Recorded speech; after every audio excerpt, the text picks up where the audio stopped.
নমস্কার সবাইকে। আজকের ক্লাসে আমরা ব্রিটিশ ভারতের ইতিহাসের একটা অত্যন্ত গুরুত্বপূর্ণ অধ্যায় নিয়ে আলোচনা করব। দেখুন, ব্রিটিশরা যে প্রায় ২০০ বছর ভারত শাসন করেছিল সেটা কিন্তু শুধু বন্দুক বা তলোয়ারের জোরে নয়। এর পেছনে ছিল তাদের কিছু খুব সুচিন্তিত নীতি বা পলিসি। আজকের আলোচনার বিষয় হল সেই প্রধান নীতিগুলোই, বিশেষ করে ভূমি রাজস্ব, শিক্ষা আর সংবাদপত্র সংক্রান্ত নীতি।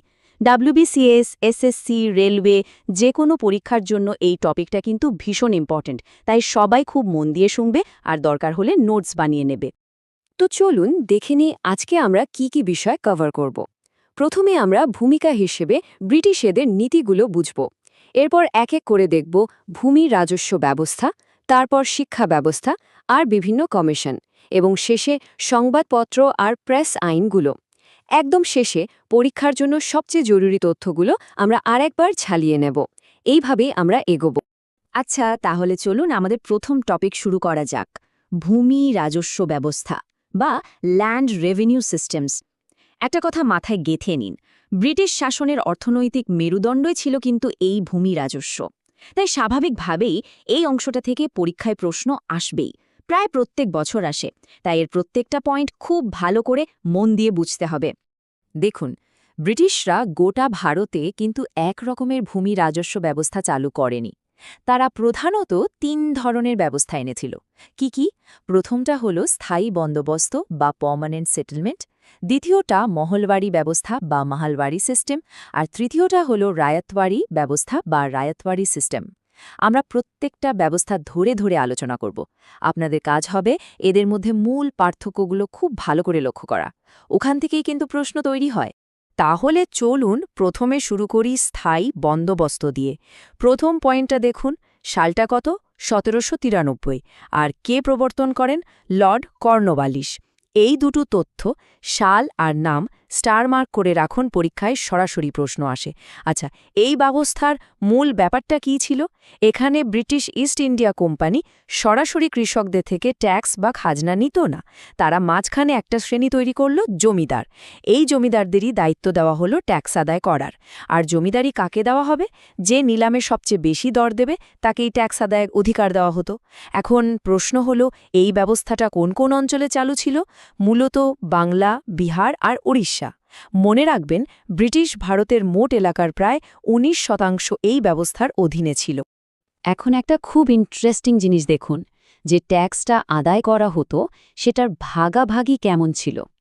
এই চার্টটা দেখলে পরিষ্কার বোঝা যাবে। জমিদাররা পেত মোট রাজস্বের মাত্র ১/১১ ভাগ, আর বাকি ১০/১১ ভাগ, মানে প্রায় ৯১% সোজা চলে যেত ব্রিটিশদের পকেটে। ভাবুন একবার, এই যে অনুপাতটা ১০/১১ আর ১/১১, এটা পরীক্ষায় খুব গুরুত্বপূর্ণ। প্রায়ই জিজ্ঞেস করে যে জমিদারদের ভাগ কত ছিল। স্থায়ী বন্দোবস্তের পর এবার আমরা দেখব মহলবাড়ি ব্যবস্থা। এর ধারণাটা দিয়েছিলেন ম্যাকেনজি, কিন্তু প্রবর্তন করেন মার্টিন বার্ড আর জেমস থমসন। সালটা মনে রাখবেন, ১৮৩৩। আচ্ছা, মহল শব্দটার মানে কি? মহল মানে হলো একটা গ্রাম বা গ্রামের সমষ্টি। এই ব্যবস্থার বিশেষত্ব হলো, এখানে কোনো একজন কৃষকের ওপর ট্যাক্স চাপানো হতো না, বরং পুরো গ্রাম বা মহলের উপর একসাথে ট্যাক্স ধার্য করা হতো। আর সেই ট্যাক্স আদায়ের দায়িত্ব থাকত গ্রামের মোড়ল বা প্রধানের ওপর। অঞ্চলগুলো কি?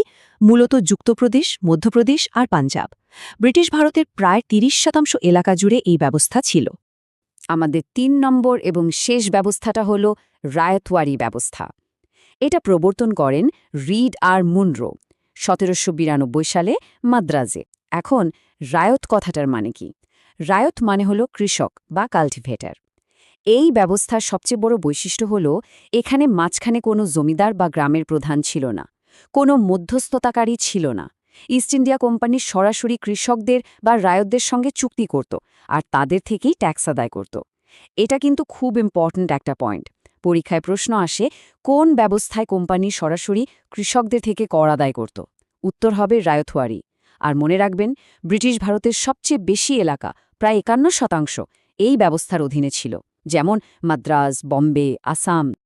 আচ্ছা, এতক্ষণ যে ৩টে ব্যবস্থা নিয়ে আমরা আলোচনা করলাম, চলুন সেগুলোকে একটা টেবিলের মাধ্যমে একবারে দেখে নিই। এটা রিভিশনের জন্য খুব কাজে দেবে।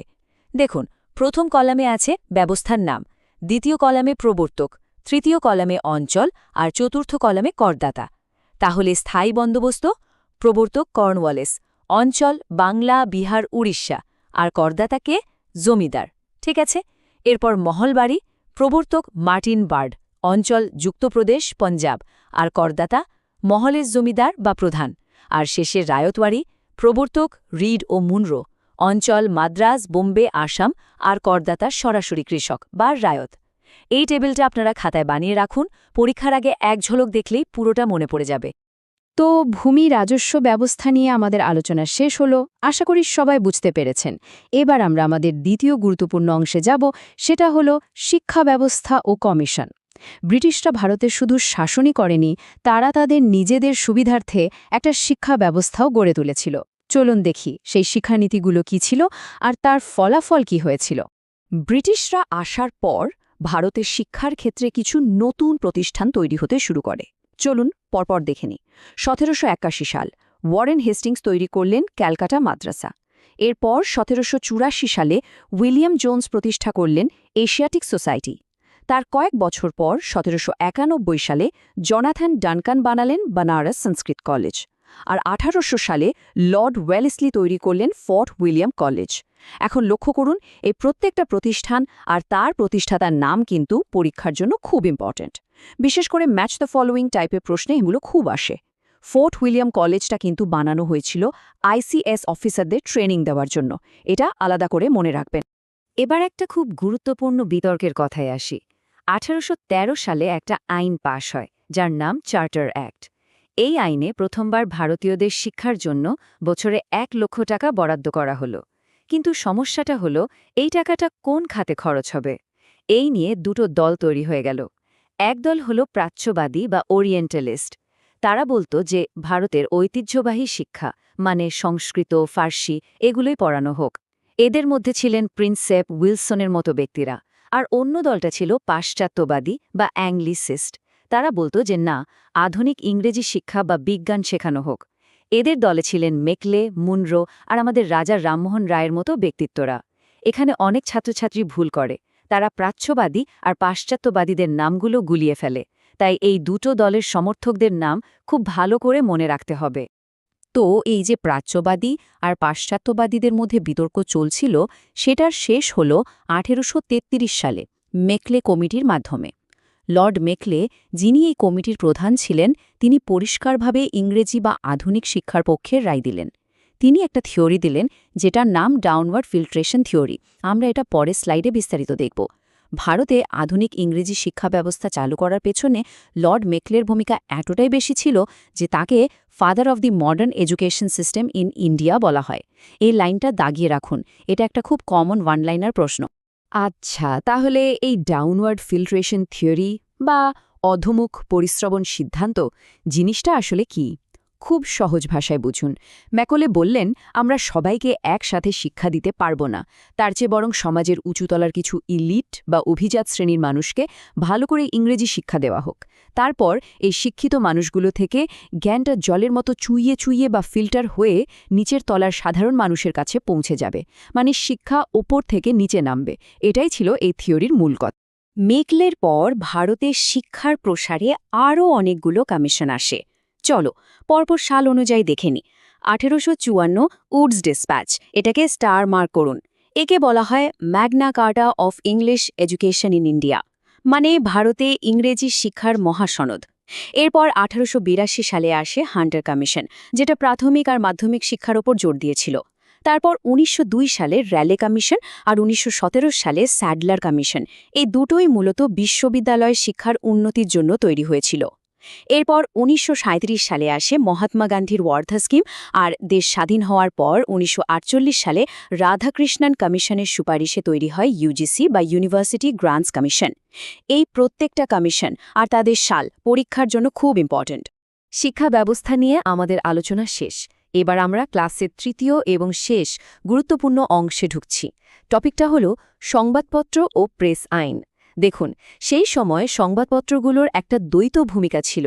একদিকে এগুলো মানুষের মধ্যে জাতীয়তাবাদের ভাবনা জাগিয়ে তুলছিল, আবার অন্যদিকে ব্রিটিশ সরকার সেই মুখ বন্ধ করার জন্য একের পর এক আইন নিয়ে আসছিল। চলুন এই দুটো দিকই আমরা দেখব। ভারতে প্রেসের ইতিহাস যদি আমরা দেখি তাহলে প্রথম ছাপাখানা কিন্তু এনেছিল পর্তুগিজরা অনেক আগে ১৫০০ দশকে। কিন্তু প্রথম সংবাদপত্র বেরোতে অনেক সময় লেগে যায়। সালটা হল ১৭৮০। James Augustus Hicky Bengal gadget নামে একটি পত্রিকা প্রকাশ করেন। এই তথ্যটা বেঙ্গল গ্যাজেট ১৭৮০ সাল, জেমস অগাস্টাস হিকি, এটা হলো একটা গ্যারেন্টিড পরীক্ষার প্রশ্ন, ভারতের প্রথম সংবাদপত্র। আর যদি জিজ্ঞেস করা হয় ভারতে আধুনিক সংবাদপত্রের প্রতিষ্ঠাতাকে, তাহলে উত্তর হবে রাজা রামমোহন রায়। এখন আমরা কিছু খুব গুরুত্বপূর্ণ সংবাদপত্র আর তাদের প্রতিষ্ঠাতাদের নাম দেখব। এখান থেকে ম্যাচিং বা সরাসরি প্রশ্ন আসে। সবাই খাতায় লিস্টটা বানিয়ে নিন। প্রথমে রাজা রামমোহন রায়, সংবাদ কৌমুদি বাংলায় আর মিরাত উল আখবার ফার্সিতে।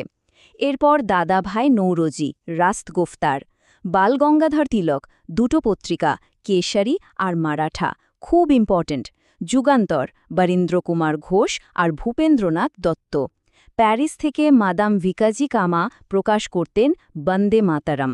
চলুন লিস্টে কন্টিনিউ করি। অমৃত বাজার পত্রিকা, শিশির কুমার ঘোষ আর মতিলাল ঘোষ। দ্য হিন্দু, বীর রাঘবাচারী।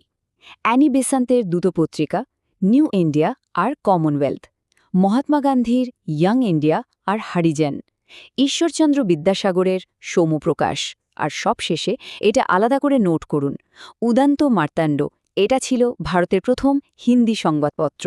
সব ব্রিটিশ প্রশাসকই কিন্তু সংবাদপত্রের শত্রু ছিল না। তাদের মধ্যেও দুটো ভাগ ছিল। একদল ছিল যারা সংবাদপত্রের স্বাধীনতার পক্ষে ছিল, যেমন Lord Hastings, Macaulay, Ripon, Metcalfe. আর অন্যদিকে ছিল কট্টর সেন্সরশিপের সমর্থক, যেমন ওয়েলেসলি, লর্ড মিন্টো আর সবচেয়ে কুখ্যাত লর্ড লিটন। এখানে দুটো নাম কিছুতেই ভোলা যাবে না, লর্ড লিটন, যিনি প্রেসের স্বাধীনতা কেড়ে নিয়েছিলেন, আর লর্ড রিপন, যিনি সেই স্বাধীনতা ফিরিয়ে দেওয়ার চেষ্টা করেছিলেন। এই লিটন আর রিপনের কাজ নিয়ে পরীক্ষায় প্রশ্ন আসবেই। এবার চলুন দুটো প্রধান সেন্সরশিপ আইন দেখে নিই। প্রথমটা হলো ১৮২৩ সালের লাইসেন্সিং রেগুলেশন অ্যাক্ট। এটা এনেছিলেন জন অ্যাডামস আর পরে বাতিল করেন মেটকাফ। এই আইনের জন্য রাজা রামমোহনের মিরাত উল আখবার বন্ধ হয়ে যায়। আর দ্বিতীয়টা, যেটা সবচেয়ে বেশি কুখ্যাত, সেটা হলো ১৮৭৮ সালের ভার্নাকিউলার প্রেস অ্যাক্ট। এটা কে এনেছিলেন? একটু আগেই বললাম, লর্ড লিটন। আর বাতিল কে করেন?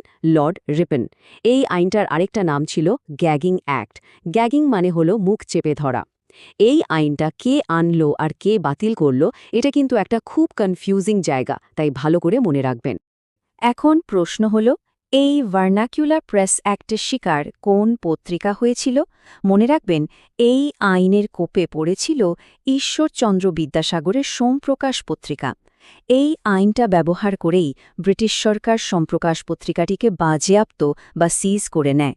তাহলে দেখলেন একটা আইন কিভাবে একটা নির্দিষ্ট পত্রিকার উপর প্রভাব ফেলছে। আচ্ছা, তাহলে আমাদের আজকের ক্লাসের মূল আলোচনা শেষ। এবার চলুন পরীক্ষার জন্য সবচেয়ে জরুরি যে পয়েন্টগুলো, সেগুলো একবার কুইক রিভিশন করে নিই। সবাই মন দিয়ে শুনুন, দেখুন সব পয়েন্ট আপনাদের মনে আছে কিনা। ১ নম্বর পয়েন্ট, স্থায়ী বন্দোবস্ত কে প্রবর্তন করেন? লর্ড কর্নওয়ালিস, সাল ১৭৯৩। ২. রায়তবাড়ি ব্যবস্থা মানে কি? কৃষকদের থেকে সরাসরি ট্যাক্স আদায়। ৩. মেকলের মিনিট কিসের সঙ্গে যুক্ত? ইংরেজি শিক্ষা। ৪. উডস ডেসপ্যাচকে কি বলা হয়? Magna Carta of English education. ৫. Vernacular press act কে এনেছিলেন? লর্ড লিটন, ১৮৭৮ সালে। আর ৬ নম্বর, ভারতের প্রথম সংবাদপত্র কোনটি? বেঙ্গল গেজেট। এই ৬টা পয়েন্ট হল আজকের ক্লাসের সবচেয়ে গুরুত্বপূর্ণ তথ্য। আজকের ক্লাস আমরা এখানেই শেষ করছি, কিন্তু যাওয়ার আগে আপনাদের জন্য একটা প্রশ্ন রেখে যাচ্ছি, একটু ভেবে দেখবেন। আমরা ৩টে আলাদা আলাদা বিষয় নিয়ে আলোচনা করলাম, রাজস্ব নীতি, শিক্ষানীতি আর প্রেস আইন। এখন ভাবুন তো, এই ৩টে নীতি, যেগুলো ব্রিটিশেরা তাদের নিজেদের স্বার্থে এনেছিল, সেগুলোই কিভাবে একসঙ্গে মিলেমিশে ভারতে জাতীয়তাবাদের জন্ম দিতে সাহায্য করেছিল। এই উত্তরটা যখন আপনারা নিজেরা ভাবতে পারবেন, তখন বুঝবেন টপিকটা আপনাদের কাছে পরিষ্কার হয়ে গেছে। ঠিক আছে, সবাই ভালো করে পড়বেন। ধন্যবাদ।